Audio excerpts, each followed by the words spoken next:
Listo. ¿Qué tal? Buenos días. Hoy vamos a hablar acerca, bueno, ya empezamos con los temas de hombro.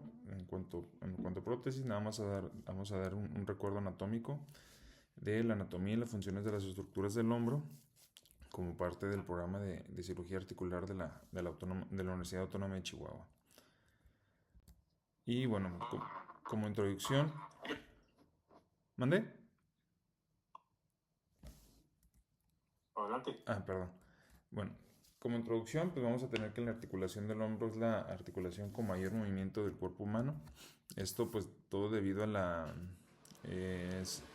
sincronicidad que hay entre estructuras óseas y estructuras blandas, ¿no? Eh, todo esto permite que haya una buena relación y una buena armonicidad de estas estructuras, lo que permite que pues haya mayor estabilidad de la articulación, ya que en sí, pues, como tal, las estructuras óseas hacen que sea inestable la articulación. Gracias a las estructuras blandas, pues nos van a dar esta estabilidad en cuanto al movimiento. Bueno, en cuanto a la anatomía ósea, pues tenemos principalmente está compuesta por la cabeza humeral, que tiene una forma de 2/3 partes de una esfera, la mayoría de esto cubierto por cartílago y hialino. Eh, y la otra porción de la estructura ósea del hombro, pues es la glena, ¿no? Que también forma parte, su anatomía forma parte de la estabilidad y pues obviamente nos da ciertas patologías que pueden eh, influir en la estabilidad del hombro. Eh, Algo importante que hay que conocer tanto para patologías y también para una planeación preparatoria, principalmente para las artroplastías de hombro, es que la versión tanto de la cabeza y la versión de la glena, ya que de acuerdo a esto, pues es para poder utilizar, para poder hacer las reconstrucciones con, con las prótesis, ¿no?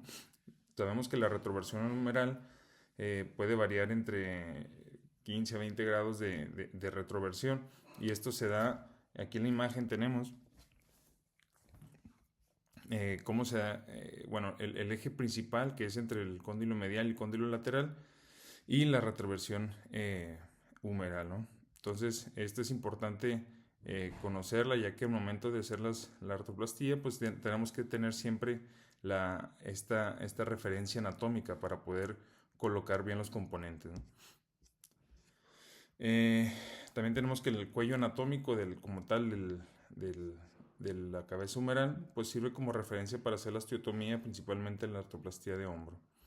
Y bueno, también con lo que tenemos en cuanto a la cápsula articular, tenemos que hay una adaptación selectiva al microtrauma repetitivo, y esto se refiere a que se ha visto que en diferentes pacientes, por ejemplo en los deportistas de alto rendimiento, en el brazo dominante incluso se ven mayores rangos de movimiento que en el brazo no dominante y en pacientes no deportistas. Entonces, es tan selectivo esta adaptación que permite a estos deportistas aumentar tanto los rangos de movimiento en rotación externa para producir mayores rangos de movimiento de acuerdo al tipo de deporte que se realiza, ¿no?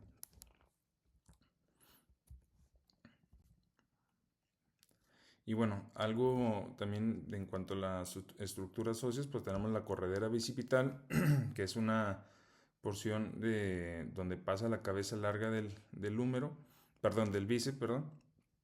Y esto se hace mucho como referencia tanto en reconstrucciones por fractura y también en la artroplastía, ¿no? Son referencias anatómicas que hay que tener en cuenta.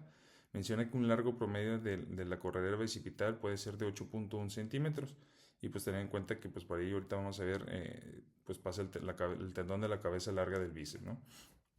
Y la glenoides, sabemos que es una estructura ósea que en forma de coma opera, en la cual pues tiene su peculiaridad, ya que pues diferentes estructuras blandas pues tienen inserciones y son los que nos dan aquí la estabilidad del hombro.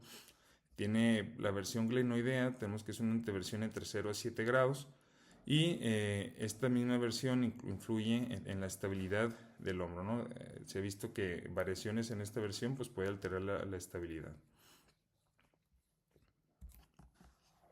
En cuanto a la anatomía del labrum y la cápsula, tenemos que el labrum glenoideo es un anillo de fibrocartílago que pues, nos permite, o su principal función es la estabilidad del hombro.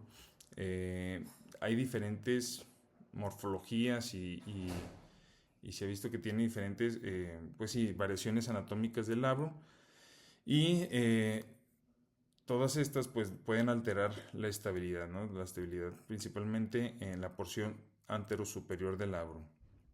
Se ha visto que puede tener en la imagen B de la imagen de la derecha superior, se ve que puede haber una fosa o un foramen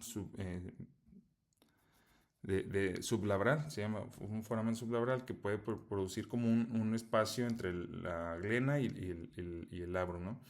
También puede presentarse en modo de como un cordón, que es la imagen en la tipo C, que es como un cordón de la porción del labrum superior, o puede estar tanto la fosa como la porción del cordón del labrum. Todas estas pues, pueden alterar la estabilidad y saber que pues obviamente pues eso forman parte de las inserciones ligamentarias de los ligamentos glenohumerales, que son los que nos dan la principal estabilización, la estabilidad anterior de la cabeza humeral. Tenemos que las lesiones SLAP, que las lesiones anteroposteriores del labrum en la parte superior pues son las que nos dan mencionaba que pues, pueden dar principales efectos de inestabilidad en la articulación y como mencionaba que estas variaciones anatómicas pues, pueden aumentar la rotación interna y predisponer lesiones del ligamento glenohumeral superior, que principalmente pues, es la que nos da la estabilidad superior de la cabeza humeral. En cuanto a la cápsula, pues tenemos que es una capa o una capa fibrosa que rodea la articulación del hombro y que sirve de inserción o forma parte de las inserciones de los ligamentos glenohumerales, principalmente el ligamento glenohumeral anteroinferior, que es el principal estabilizador anteroinferior de la cabeza humeral, y nos sirve como estabilizador a finales de los rangos de movimiento, ¿no?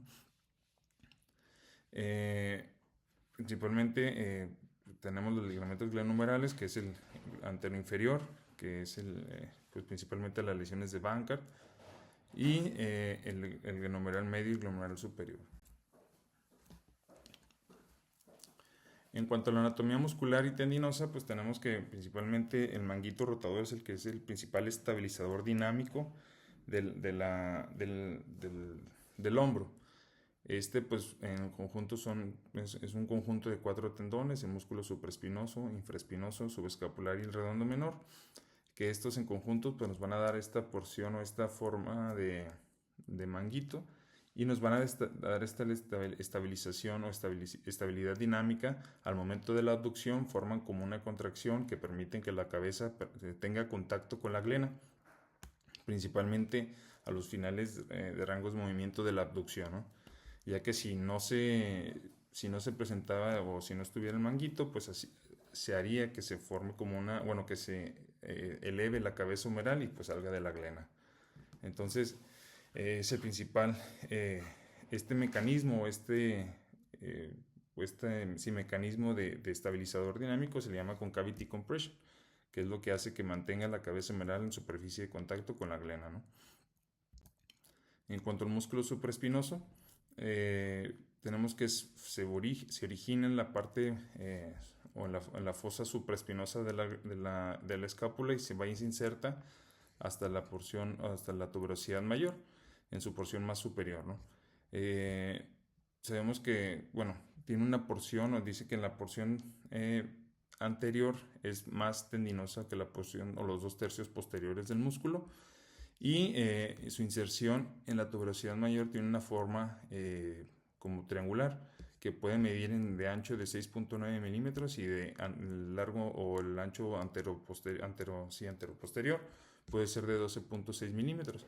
Y esto es importante para las reconstrucciones del músculo supraespinoso, que después vamos a ir viendo. Y algo que también mencionaba, pues era que parte de las inserciones o de la porción tendinosa en la inserción distal en el húmero, en la porción inferior a veces se encuentra también la porción tendinosa de la inserción del músculo infraespinoso, por lo que hay que estar bien pendientes cuando tenemos lesiones del supraespinoso para reparar exactamente el tendón del supraespinoso, ¿no? Y que muchas de las lesiones que a veces pensamos que es solo del supraespinoso tiene un componente también del tendón del infraespinoso. Y sabemos que su principal función es en los primeros 15 a 20 grados de la abducción, ya que después de los 30 grados tiene una función del músculo deltoides. El músculo infraespinoso, como ya mencionaba, se origina en la fosa infraespinosa de la escápula y va y se inserta también en la tuberosidad mayor, ¿no? La inserción de la tuberosidad mayor, en esta tiene una forma más o menos de trapecio o trapezoide. Y su principal función pues va a ser en la extensión y en la rotación externa del hombro. El músculo subescapular, que se origina en la fosa subescapular de la escápula, sus 2/3 partes internas pues es de porción muscular y su tercio externo es una porción tendinosa, y esta se inserta en la tuberosidad menor del húmero. Importante pues conocer que este forma como referencia anatómica tanto en fracturas como en artroplastías de hombro, ya que pues forma parte del abordaje y muchas de las veces hay que volver a reinsertarlos o tratar de reinsertar este tendón. También pues en la porción, ¿cómo se llama? En la artroscopía de hombro, pues también sirve como referencia anatómica en la vista posterior de la artroscopía, como una referencia anatómica, ¿no? Forma parte como la cara interna o la pared anterior en la vista artroscópica del hombro. Y su función principal pues va a ser en la rotación interna del hombro, ¿no? Y el músculo redondo menor, que pues forma parte o es el último músculo de los manguitos rotadores, perdón, del manguito rotador, y este se origina en la porción axilar o en el borde axilar, en las 2/3 partes inferiores del borde axilar, y también tiene una porción de origen en la fascia infraespinosa, y este va y se inserta en la tuberosidad mayor, en la porción más inferior de esta, ¿no? Y su principal función tiene en la aducción y la rotación externa del húmero. En cuanto al bíceps, es un músculo importante del hombro, ya que nos forma parte tanto en la estabilidad y forma parte del labrum glenoideo, que en la porción superior del labrum y en la fosa, el tubérculo supraglenoideo, pues tiene su inserción, ¿no? Que es una porción intraarticular del bíceps, principalmente la cabeza larga del bíceps. Esta pues incluso se ve en la vista artroscópica, pues lo podemos valorar, y principalmente menciona que tiene variaciones en la inserción en la zona del labrum, una que puede ser completamente posterior, o sea, viendo el labrum glenoideo puede ser completamente posterior, que sea dominante posterior, o sea, que también tenga un componente anterior, que sea equivalente tanto, o sea, en la porción posterior y en la porción anterior, o completamente anterior en la zona del labrum, ¿no?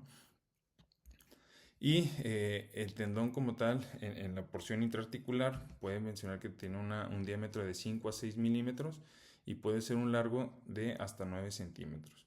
Y esto pues que va y corre por la corredera bicipital, que la corredera bicipital pues mide, ya vimos hace rato, como 8.1 centímetros. Entonces pues ahí corresponde la medida, ¿no? Y principalmente su función principal tiene una función en flexión y la rotación interna del húmero, ¿no? o del hombro. Y por último tenemos a la articulación escapulotorácica, que esta pues bueno, es de gran importancia en los movimientos del hombro, ya que pues como tal la escápula sirve como vínculo de unión entre lo que es el tórax con el hombro, ¿no? Haciendo que el manguito rotador pues sea el vínculo entre estas dos componentes o estas dos estructuras óseas. Y esto pues varía de acuerdo al movimiento, ¿no? Se ve, por ejemplo, aquí en la imagen, teniéndolo en una porción neutra o en una forma neutra del hombro, cómo la inclinación de la escápula varía de acuerdo a la abducción del húmero. A 90 grados se ve cómo se varía la orientación de la escápula y al mayor rango de abducción varía aumenta, ¿no? La inclinación de la escápula. Este ritmo o este movimiento que da la escápula de acuerdo a la abducción se le llama el ritmo escápulo-torácico, ¿no? Bueno, pues la verdad es que es un recuerdo anatómico, venía de manera sencilla en el libro y pues nos sirve como introducción hacia los diferentes temas que vamos a continuar con el libro.